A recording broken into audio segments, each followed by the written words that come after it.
Welcome to the world united.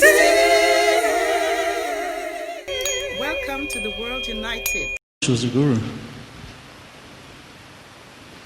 Well, anyway, in my life, it's always been like that.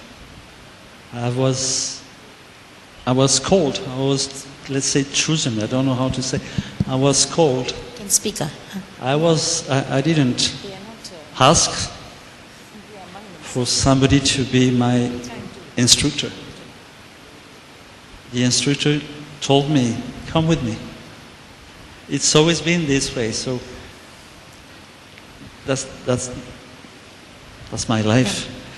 But one thing I want to add is we very rarely ask the question of what is it to be a disciple. To me, this is much more important than what is it to be a guru, because this is like fantasy. This is not our life. Excuse. And you were talking about the Christian tradition. As far as I know, the Christian tradition, we have this historic guru. I think we can call him this way, Jesus Christ. In this domain, he was the only guru who has been murdered. So we could ask, how is it that people can murder a saint? What is the state of mind of a disciple?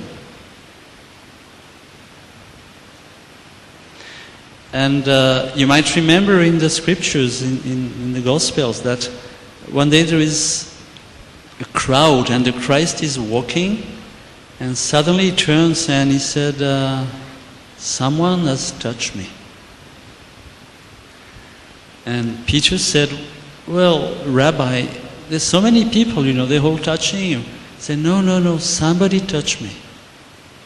So a lady came out of the crowd and said, "I touched you and you cured me."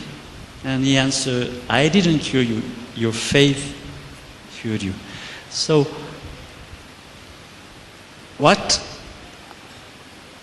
how can we recognize a guru? We need some particular qualities, and these qualities are the disciple. So, once again, maybe the question is not very relevant, I don't know. We're going to complain to the organizers, I know. But this is to me a very important point, is what is discipleship? And not what is guruship? Well, I think I've kind of at least two answers to that question. First, one of my favorite lines from the Gita is when God says, "Abandon all religions and come to me." And I think it's easy to get wrapped up in religion and forget what the goal is. And religion becomes the goal. And there, I think we miss a point. So I use the analogy where religion is like the supporting wheels. When you're trying to learn to ride a bicycle, you need the supporting wheels, I think the trainer wheels you call them. I think that there comes to a point where religion, which initially is a help, becomes a hindrance. Because once you're on your path and you're making progress, religion can be a hindrance. But initially it's very much a support. The other thing I would say is that if you have this view that my religion is better or the best one, I think the factor is, what emotions does that create in you? Does it create compassion, or does it create arrogance and hatred for others? And I think if it creates arrogance and hatred, then for sure that's the wrong path, and that's the wrong attitude to be practicing any religion with. But I think if it creates compassion for others, these poor people, they don't get to practice the best religion, then I think it's not quite as harmful. Excuse me, could I share something? I think we have a question from the floor. Go ahead. I'm Dr. Lalita from Malaysia. Over the past decades, around 30 years, I've been with gurus, and they are living gurus. and we tend to follow them according to our levels of understanding.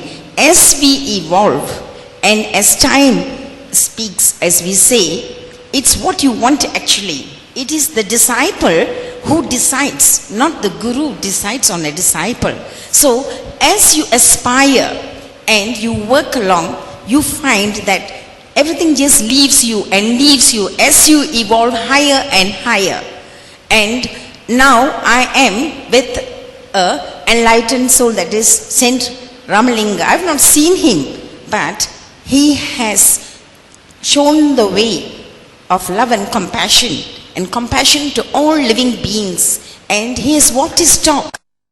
The rest of the masters are still living. So it is what you want, and it is according to how you evolve in your life. So I'm one who's so committed in giving back to the community whatever I can gather. That is my purpose of coming into this spirituality program, just because I want to extract and procure as much as I can so that I can share.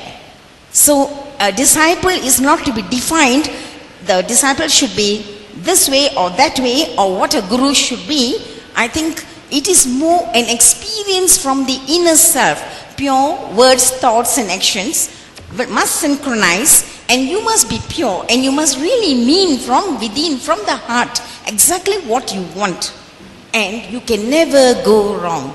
Lots of gurus like to tie up energy with me, but when the moment comes, I beautifully leave. And I still respect my gurus when they come back, like Maharaj is one of them.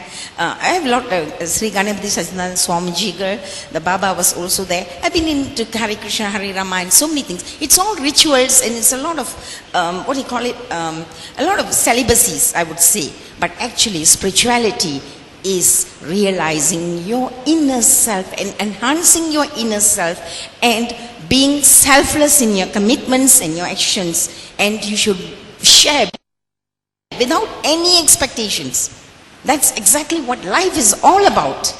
You see, we brought nothing into this world, we'll take nothing. So it is just living a happy, healthy, meaningful life and sharing this universal message with our brothers and sisters. This is all what life is all about. And today, I think all these calamities, the tsunamis and so many things are happening to us. Why? It's because we are facing the challenges of the times. And it's a call from God to awaken us from within, not from the external world. Thank you so much. Bye. Thank you. Did you have a question for the panel, or was that just a comment you wanted to share? I think that was just a comment. Sonia, did you have a comment you wanted to make? I'd just like to suggest that rather than analyzing this from some intellectual point of view where we can get lost down the rabbit hole, and everybody will have their own perspective, just look at the end result. Is the end result that you are grounded, peaceful, happy, connected, engaged, and loving, both self and others, and not making a distinction? And if that end result is you're experiencing that, then go with that. And if you're caught up in your ideas, you've already stepped off the path, because it's here. And this is a place where there's not a lot of experiencing the energy of love is more important than thinking about it. That can be secondary to train the mind, but do anchor into the experience and let that be your touchstone for whether or not you are in a connection that serves you and the planet. Thank you. So I'd like to take it out to the audience once more. Are there any more questions or comments? Thank you. And I would ask, if you're making a comment, I would challenge you to turn it into a question and have the panel also comment on your ideas. So, hello. Put it to you, sir. I'm Ravindra from academic side. Just it's the point just I would like to say is, see, every academician who says that 2 into 2 is 4 is not real guru. he has to choose who has the required passion. So who can be right guru for you. In the same way, we have to definitely go for guru who can fulfill what exactly you want to learn from him. That's it. To put in simple words, Vivekananda used to ask every guru he meets, did you ever see God? And he touched a number of people. Nobody could answer him positively. So he simply left all those people who could not answer him positively. And there he could find a guru in Ramakrishna, and he has become a guru naturally to him. So that way, one has to definitely find his own guru. Of course, at times, even guru himself finds his own shishya also. And nowadays, it's something like a network marketing is going on in his guru's world also. There are people who propagate themselves as Bada Gurus and thus would like to have great propaganda and even worldly pleasures and riches as well. So that's why the difficulty has become more complex nowadays, that you have to be very, very, very careful in choosing your guru also. And it is not an equal equation with selecting your own what you call life mate. So going on searching for people and having intimacy with any number of people to finally select a ultimate it doesn't work out that way. So far that is a different formula there. So kindly comment. Thank you so much. And I'm just going to be honest and say I sometimes struggle with the British Indian accent, and I only got about half of that. But before I take your question, sir, I just want to see if anyone on the stage has any further comment they want to make. Well, I think what I'd say is that, yeah, you do want to find the guru that you feel is benefiting you and is progressing you. And I think very often you will know when that connection is made. Sometimes the connection is made for you, just by chance someone introduces you to the guru and it seems like a chance, but it was meant to be. Sometimes you will feel the energy. But the other thing I would say is, at the end of the day, it is also your responsibility to do something. You can't always blame the guru for not being the right guru. You also have to do something yourself, and you have to take the action, you have to make them commitment, you have to show compassion, and you have to make some changes and some effort yourself. The guru won't always do everything for you. Hello. Go ahead. First of all, I'm Anand from JBREC. I would like to ask a question, not a comment. Here, I know about Sant Kabir from my grandfather. Sant Kabir says, तीन लोक नौ कंड में गुरु से बड़ा न कोई, जो करता करे न कर सके सतगुरु करे सो होई. पत्थर में पूजू पहाड़, इससे तो चक्की बली पीस काए संसार. So my grandfather has told me about Sant Kabir. I knew about Sant Kabir.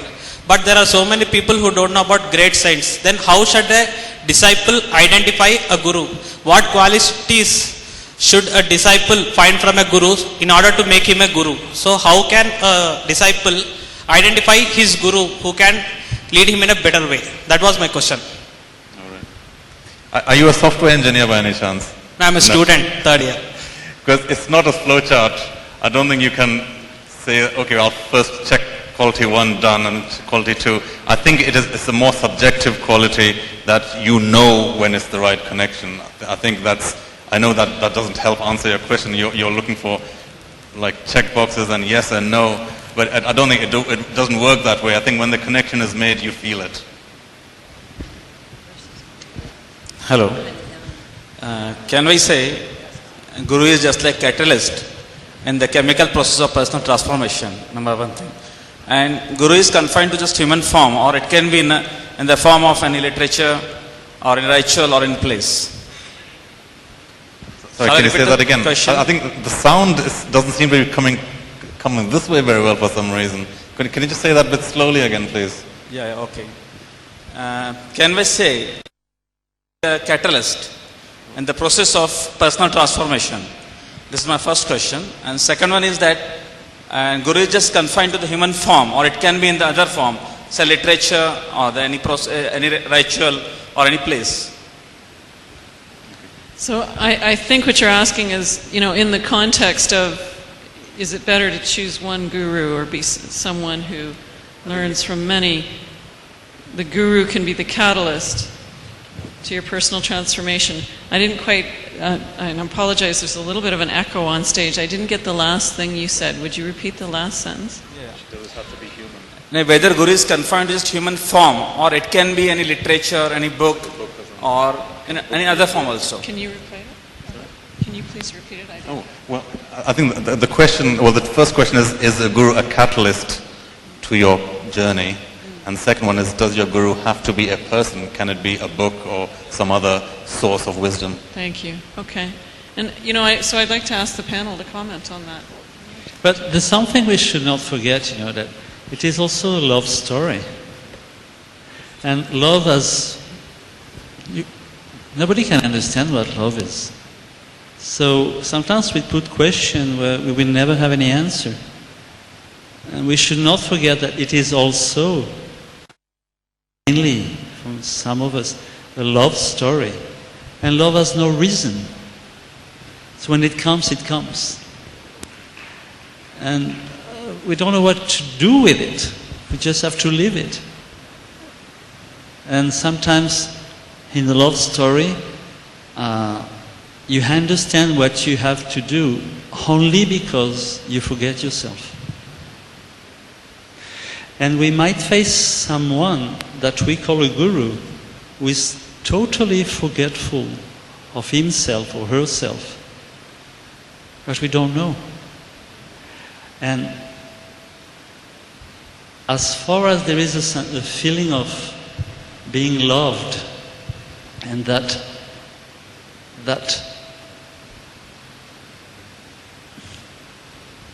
bring about a natural expression of love from inside too, this relationship is totally impossible to understand. Because love, once again, has no reason. And this is a part of the relationship we should not forget, even though it's quite difficult to talk about it.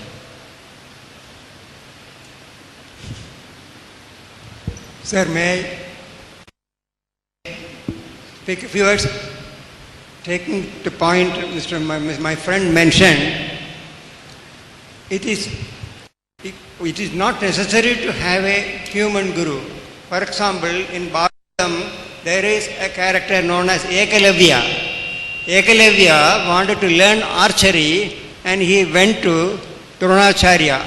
Dronacharya had committed himself to teach Arjuna about the best in archery.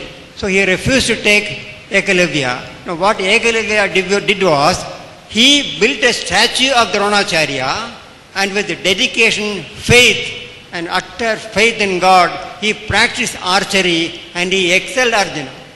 So he learned and mastered the art of archery, surpassing Arjuna. With the result, Dronacharya wanted to honor his commitment to Arjuna, and ultimately he asked for a Guru Dakshina by asking Ekalavya to cut his thumb. Even though I don't recommend that here, I am only mentioning to stress the point, if it is not necessary to have a human guru. Then Bhagavatam mentioned, Mahabhagavatam mentioned the 24 gurus. We can learn all, we want to let noble thoughts come to us from all sides. That is what Rigveda says. So Bhagavatam mentions there are 24 gurus from the sun, because sun distributes light equally to all without any discrimination. You can learn from the cow, because the cow is a ultimate in giving kindness, because what we give is only fodder, what we don't need, but it gives us milk, ghee, etc. So it is not necessary to have a guru. We can, if we have the faith, we can have all the knowledge as well as all essential requirements which we get from a guru. Thank you. Thank you for that comment.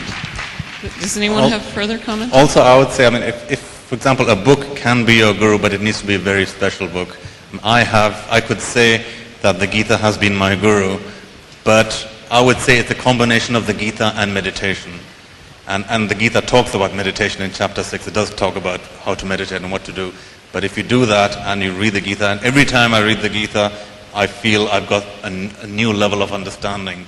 So I would say yes. I mean, my first reaction was, well, no, I think it has to be human. But the more I thought about it, I think you can progress with the right, if it's what I'd call an enlightened book. And I think even the Bible is probably, I would put it in the same category.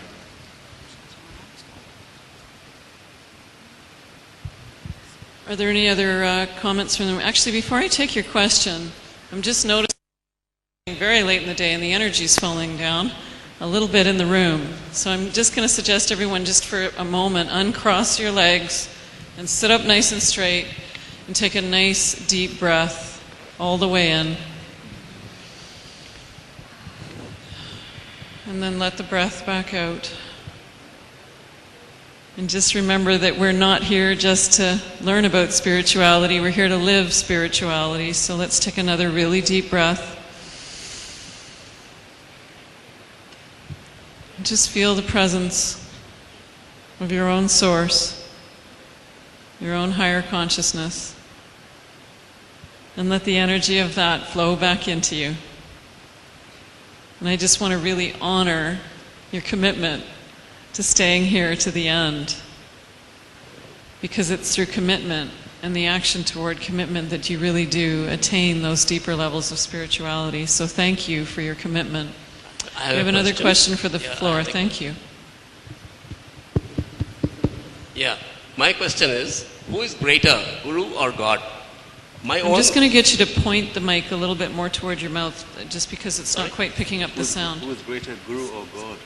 Okay. Yeah, my question is, who is greater, Thank you. Guru or God? My own take on that, Guru is greater because he leads the disciple to God. But yet, I would like to ask the question of the panel members, who is greater, Guru or God? Well, I would play with that question and say, do you mean more useful or do you mean greater? I think for many people, Guru is more useful because God is just too far away and too subtle a concept or being. But in terms of power and qualities, or I would say God is by far greater than a Guru. But I think in terms of someone's own personal growth, I think a Guru can be more powerful than trying to reach God directly. That's my view anyway. For me, it's simply a question of which is more important, the chicken or the egg. Hi, this is Tushar. If a person is confined to one guru, he will lead a stereotypic life. What do you comment on that? Sorry, say that again? If a person is confined to one guru, he will lead a stereotypic life. What do you comment on that?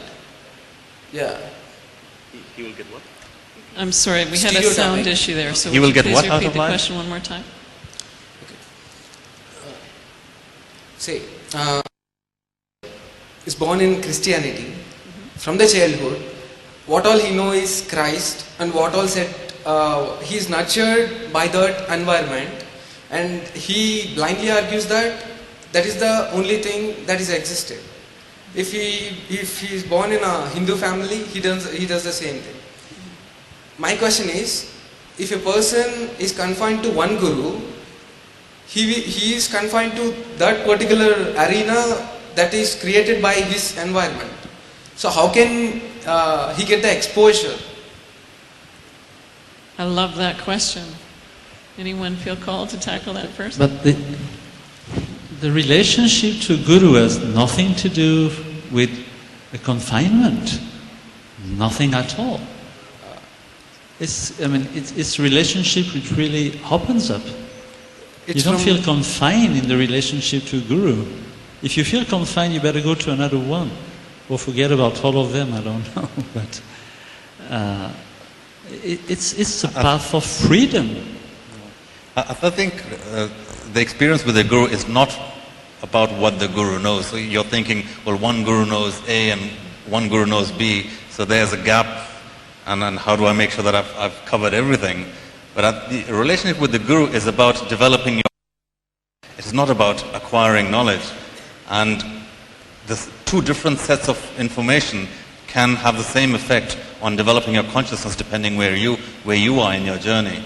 So you don't have to have the same information coming from everyone to develop your consciousness. You can develop your consciousness with no guru, just through yoga practices. So it's not about the information or the knowledge. It's about the guru accelerating and acting as a catalyst for transforming your own consciousness. I would just like to say that I think there's a danger in presenting a question as whether it's right. Because with right, then we have potentially wrong. And then we're back in duality and ego, me against you. I think it's better to approach it with, what does this feel true for me? And is this opening me up to loving kindness? Is my experience one of being a loving, available, kind human being?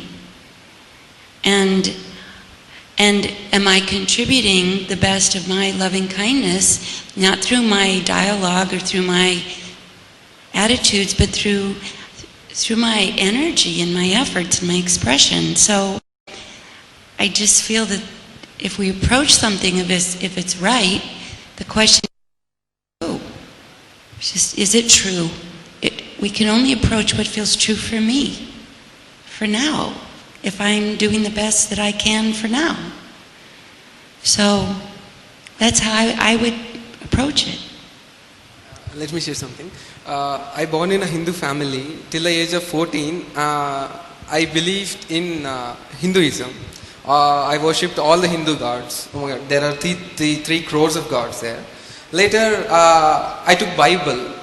Then I got the consciousness that there are some other holy books. I read Bible 2 times. I read it like a novel once. I read it like I'm into Christianity for 2 years. Later, I've been into Islam. I'm in the search of God. I'm into Islam. Again, I have few more questions on the same thing too. Later, I got into the Buddhist method, which is Vipassana. I'm totally confused. I'm confused that what is right and what is wrong. And everyone gives a different answer, but no one is able to answer my question. I always ask, who is the God? Someone says that those 3 crores of people are gods. And if in Christianity, I got 2 gods. In Islam, I have human. When I got into this Buddhism, they say that the enlightened souls are gods, like godly, divine souls. So I have practiced Vipassana more than 3 years. I have gone into the deep stages that the Sila, Samadhi, Prajna. I practiced, I almost became a saint at the age of 20. But later, till now, I didn't get an answer that, who is God? The first thing. And some other person said that gods don't have moksha. Is it true? Or else the person who has moksha will become gods. Or someone says that, I asked what is moksha? They said that it is a feeling other than the 5 senses you have. They say that you should practice that, you should get into the deep levels, then you can experience that. If I am into that for years, I will subconsciously start believing that, and I will feel that. Because I am into NLP too, Neuro Linguistic Programming, to get all these notions. So finally, what is truth? If I am in the same Hindu religion, I have read Bhagavad Gita in bits and pieces. So if I am for 40 years, if I am in Hindu religion, I will support that religion, I will support those comments. If I am in Christianity, I will quote from if I am in Buddhism, or if I am in some spiritual techniques, I will say that, or I will refer the term God, and I will promote my technique. But what exactly is the true? What is universal? Everyone says that God is one, and God is the power. Who is that God? And one more comment, please. Sorry.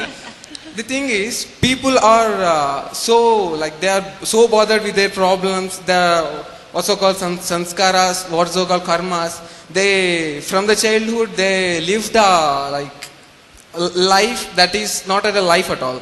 All of a sudden, they will get 3-4 lines which may change their life, or else they will sit for a meditation for an hour and they feel so relieved, And they say that the person who said the line to sit to meditate, he will become a Baba, he will become a Guru, and all of a sudden they start worshipping him. The thing is, person who don't have an ego, the person who only speaks truth, the person who always go in a positive way, he is a perfect soul. The thing is, when we contrast the ordinary soul from a person who is perfect, he will look as a divine soul. Like a perfect soul will always be there. Other than who is God? What is the way to reach him? I'm in search of that. I'm so excited by your question. I love it. And I can just feel the energy behind me that all three of you are chomping at the bit to take this one on. Go ahead. Can I give you a personal answer? Sure, sir. Can I give you a very personal answer? Sure, sir. Okay. So, if you ask those questions to yourself, do you really think that somebody is going to answer you? If you seriously put that question within you, do you really think somebody is going to answer your questions?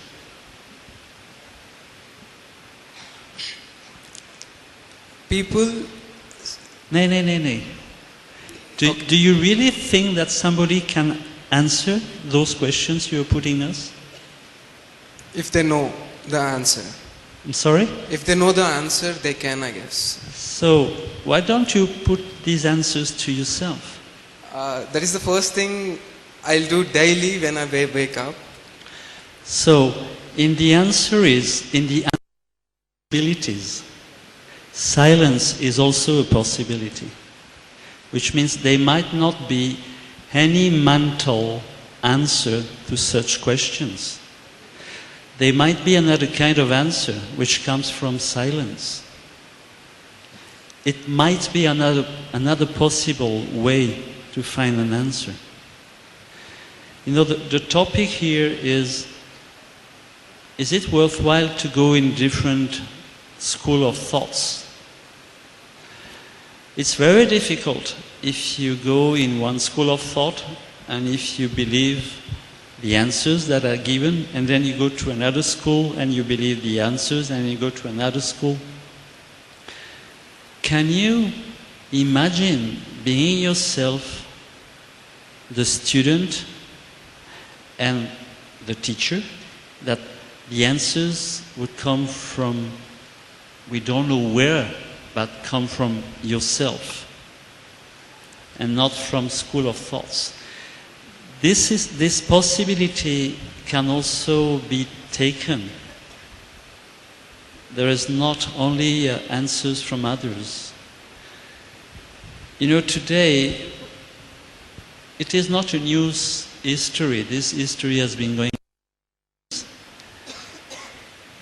School of thoughts and school of beliefs are fighting together into real wars with real weapons, killing real innocents because of ideas.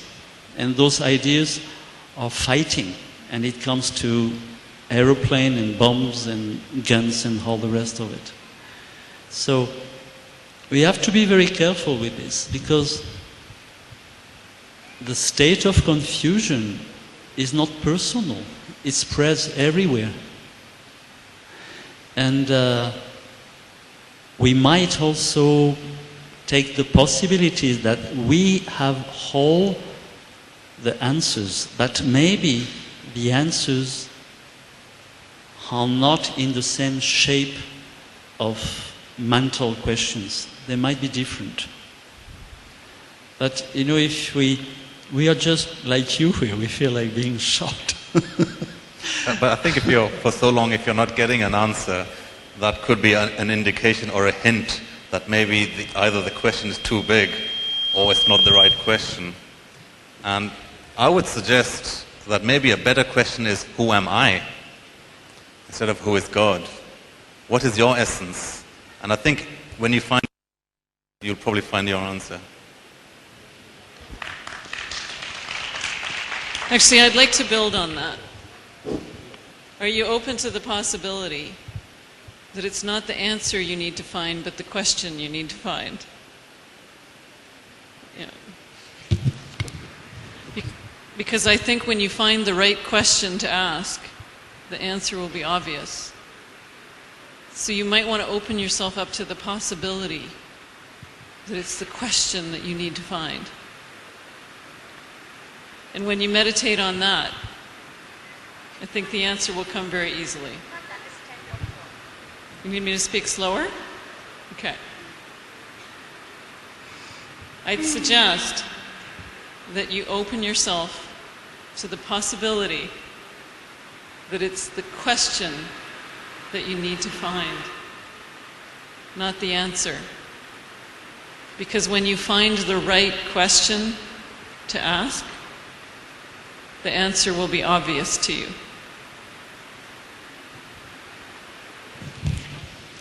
And I think everybody has shared beautifully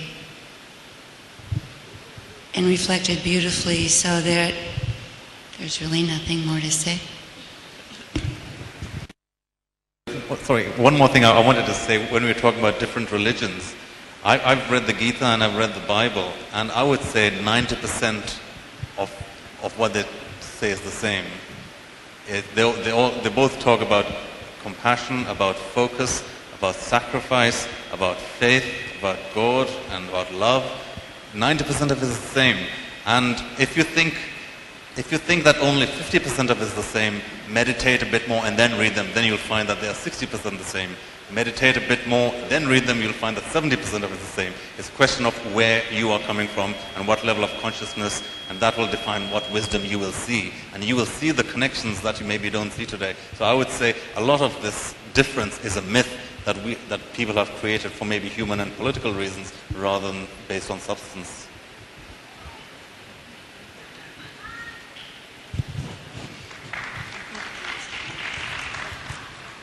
Thank you. Thank you for a wonderful, even though it's a grueling session, but it was an interesting topic and it's a wonderful interactive session.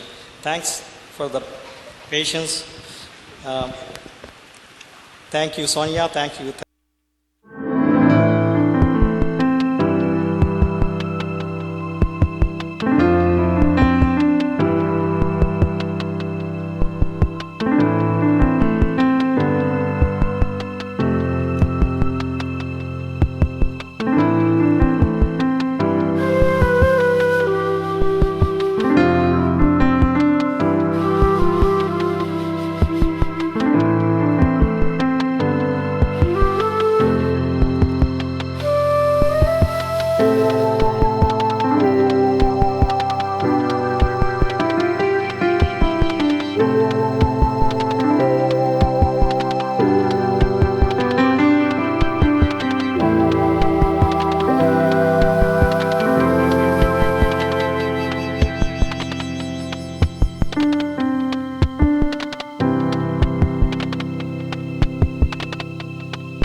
Lovely to be back here, and I just really want to honor your perseverance at staying here, because I can tell that you're all very, very hungry for more knowledge, that you're continuing to be with us and join in this journey and this inquiry. I love the question we're delving into this afternoon. The question is, if learning from everyone is widely accepted on the path of spiritual mastery, how far confining oneself to one guru or one school of thought is justified? So I would just love to start with the question, if we have one guru, many students, why not one student, many gurus? And maybe I would turn to you, my friend, to start. I'd love to hear. I'm a bishop. I had a chance of live with what we call gurus or enlightened beings. And the first thing I want to share with you is that the first person I met, she was a great saint. She was Sri Anandamayi. And when I met her, I suddenly realized that my desire could be a reality. And that was the big, big thing. That is, in those days I was looking for a state of joy, and I was pretty much wondering, is that really existing? And suddenly I met someone who was the embodiment of joy. It was her name, by a fact, Anandamayi.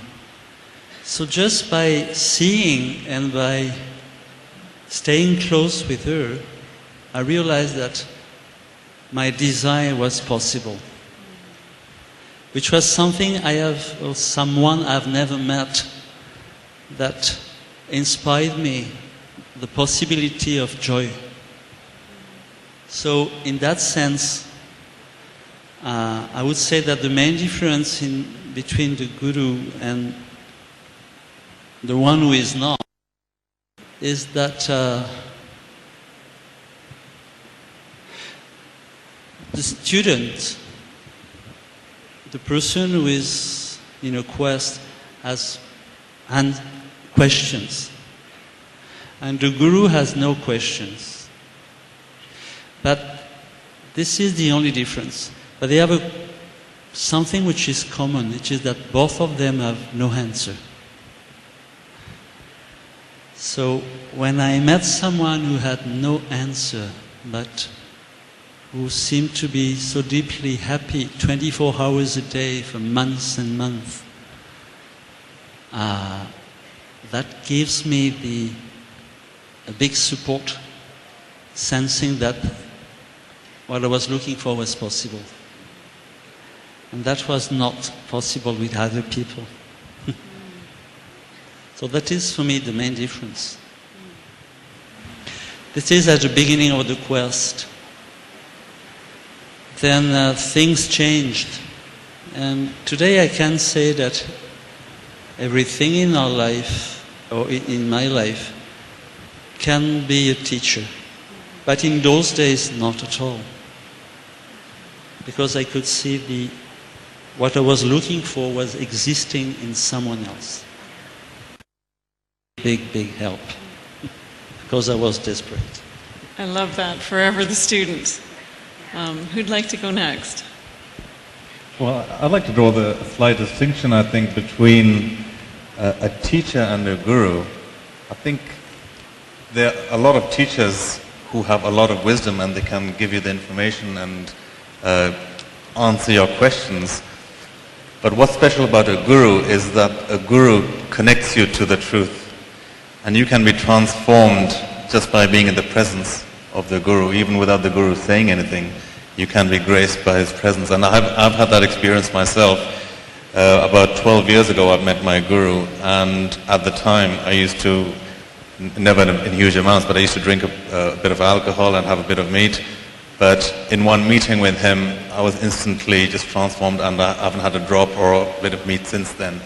And without it, we didn't even talk about it. It just, I came out of the meeting feeling, I just don't want that anymore. I just can't do it anymore. So I think, and he didn't teach me anything. It's just by being there.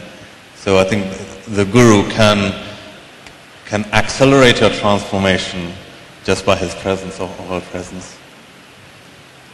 The other thing I'd say about using multiple teachers or gurus, it's like, I don't know, if you're trying to cook for some dish, do you choose 10 recipes or do you stick to one? I think if you try to choose 10 recipes, you could end up with a bit of a mess. So I think if it's a good recipe and it's tried and tested, I think there's a good reason to stick to one good recipe, as long as you have faith that it's a good recipe.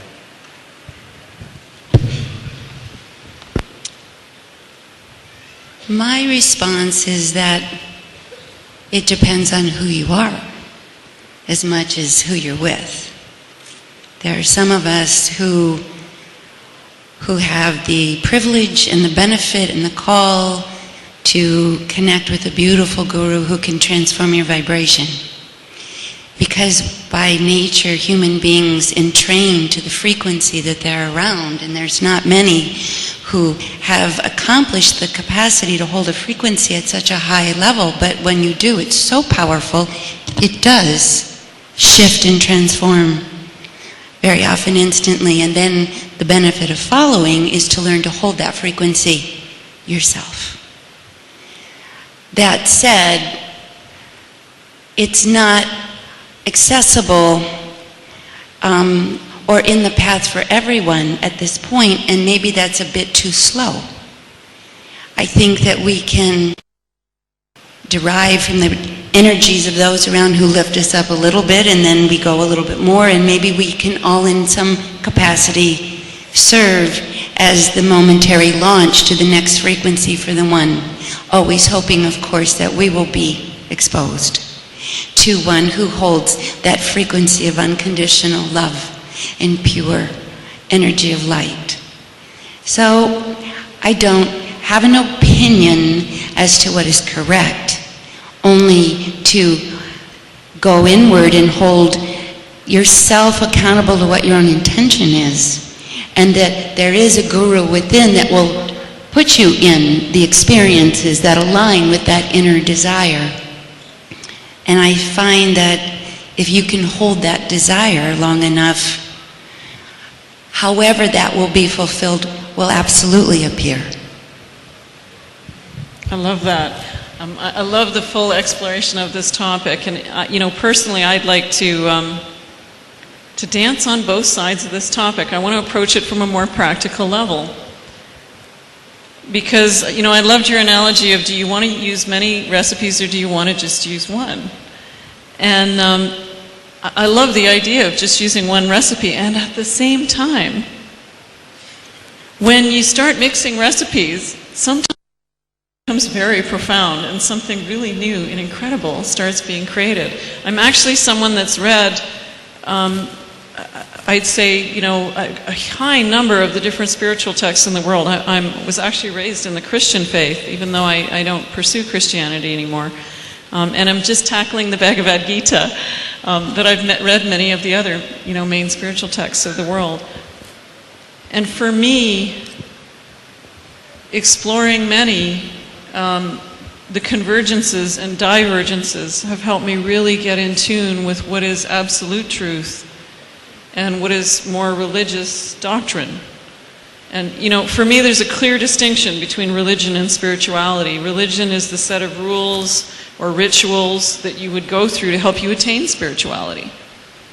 And the reality is we're all wired differently. And what works for one person may not work for another. And that's why often many people look to many gurus until they find the one that they really resonate with.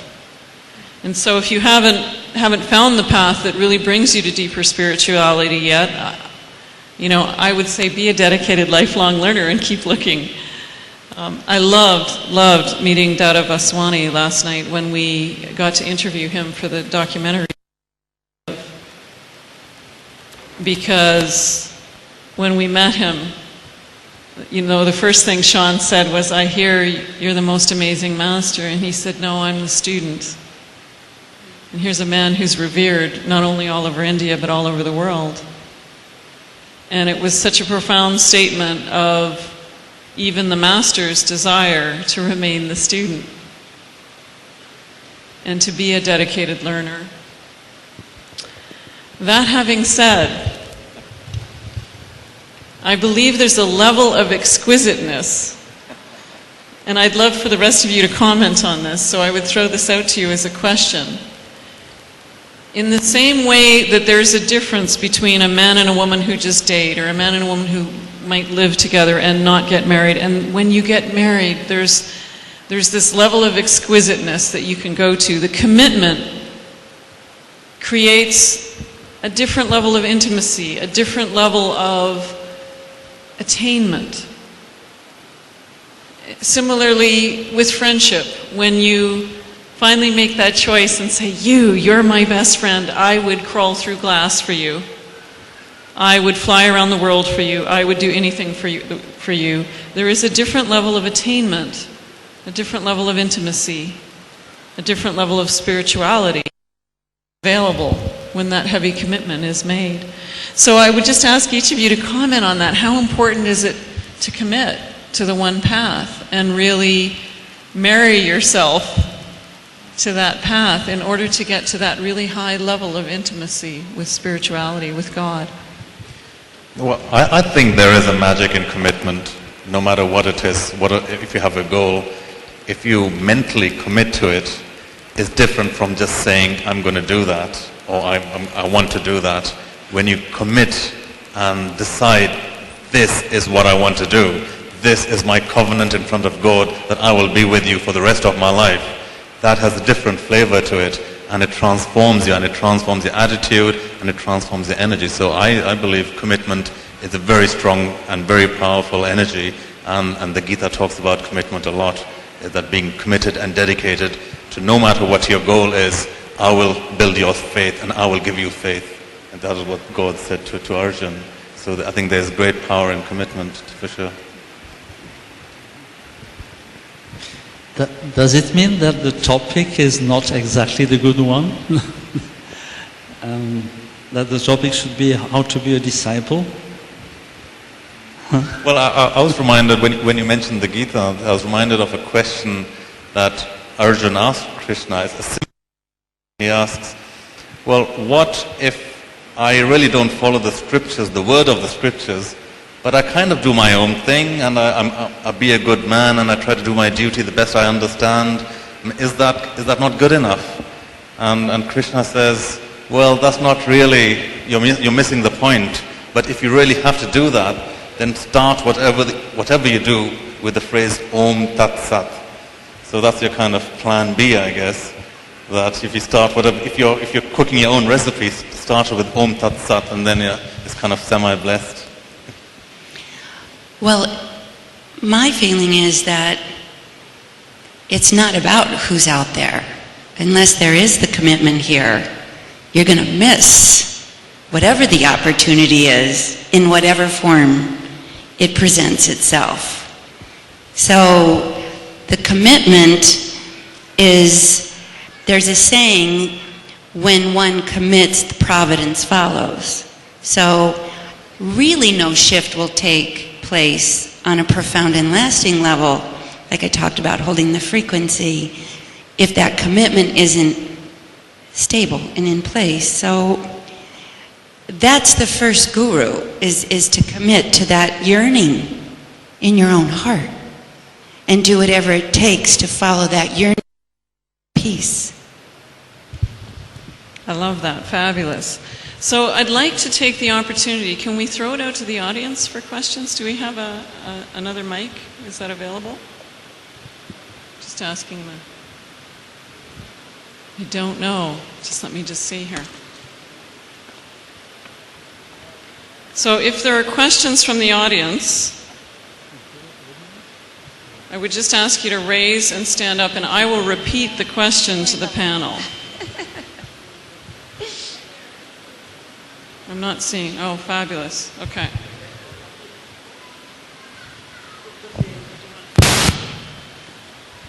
So this, answering this question, I have my view that as long as all the gurus, they speak about one God, just like different streams of rivers merge in the same ocean, if all the gurus with their content relate to attaining God, there is no, nothing wrong in having different gurus, because we are taking the content.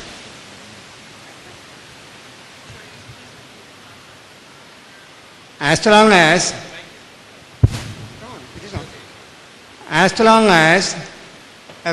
different gurus talk about the same one and only God, which is the supreme power, and just like different streams of rivers merge into the same ocean, and the contents are the same, though interpreted in a different way, there is nothing wrong if we have different gurus, because it may not be possible to have the same guru always, It may not be possible to have the same knowledge from the same guru. So it may be necessary to have different gurus out because of the interest in the subject as well as because one's inquisitive enough to attain Lordhood. In conclusion, there is nothing wrong if we have more than one guru. Okay, thank you. So I just asked the panel to comment on that notion then, that if all the gurus are taking us to the same God, and we're all swimming in the same ocean, does it matter what beach we choose to dive into the ocean from? Well, once again, what we mean by guru. I mean, if you take, as you were saying, the relationship between husband and wife as a transformation or a spiritual path, well, let's see. I don't know for how many of us it has worked, but or it is working. But as soon as we're talking about, or we're using this word as a guru, what mainly happens into that relationship, it is that we are facing somebody who sees very deeply, sometimes deeper than ourselves, in the life in general. And through that seeing, this is what you call darshan, being looked at. Through that, this seeing, this capacity of seeing, if that person is ready to give answers, most of the time they're very, very accurate answers and they work. I don't know how they do, but it works. And that's a very big difference with anything else. Now, of course, if we are blessed living with a husband or wife who has that capacity, might be difficult to live with, but who had that capacity. The title of guru is not important. The relationship is important. And if the relationship opens up to the vanishing of the sensation of being separate or being isolated, that person, we're going to look at him or her as a guru. Because our sensation of being separated has gone. Either through his or her presence, or teachings, or friendship, or love, whatever the way it is.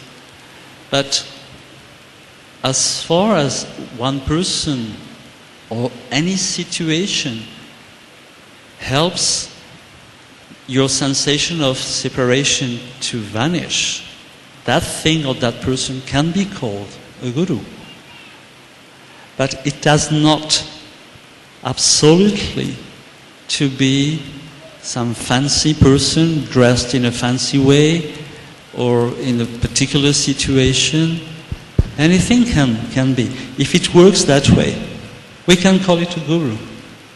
And there is no school of thought, because when there is this kind of relationship, there's no thought. School of thought are only when there is no guru. I don't know if I answer your commentary, but... Thank you. Would either of you like to comment? My experience, especially in the last couple of years, and perhaps it's unique to just my own devotion to continuing to live more in the light of Spirit, is that there are a lot of lights in this planet just popping up everywhere that can help facilitate raising that even higher. So I would never say that I'm going to be unavailable to further experiencing from any source or any place, that elevation of heart and spirit, I will always make myself available to that and be prepared to have it present. But I'm not coming from a place of seeking, are you my light, are you my light, but from a place of holding the light that I've already been so blessed to experience, and will we share this light, will you help, is our experience going to amplify experience? So I feel that for me, I'm always available to that bliss or that joy or that inner peace being amplified with whomever. And I'm feeling it right here. I mean, in the company in this moment. So I do believe that God has plans for us in our evolution and the quickening of it. And so I'm completely open to that. Well, I think a guru can be someone who's there to answer your questions, to remove your doubts, to give you inspiration, and to just bless you with their presence. But also a guru can be someone who has a particular path and will maybe induct you into that form of yoga to promote your personal growth and your self-fulfillment. So I think in terms of just having a guru as someone you can ask questions and get answers and be inspired and remove your doubt, I think the more the merrier. I don't think you can ever have enough, because every time I've been in the presence of a holy person or an enlightened person, I've come away feeling blessed and benefited from that. But in terms of being inducted to different kinds of yogas, I think that would get more complicated. Then it starts getting to multiple recipes, and which path are you trying to take, and are you just process? So there's a related question here that I'd love to delve into. And it's a edgy question.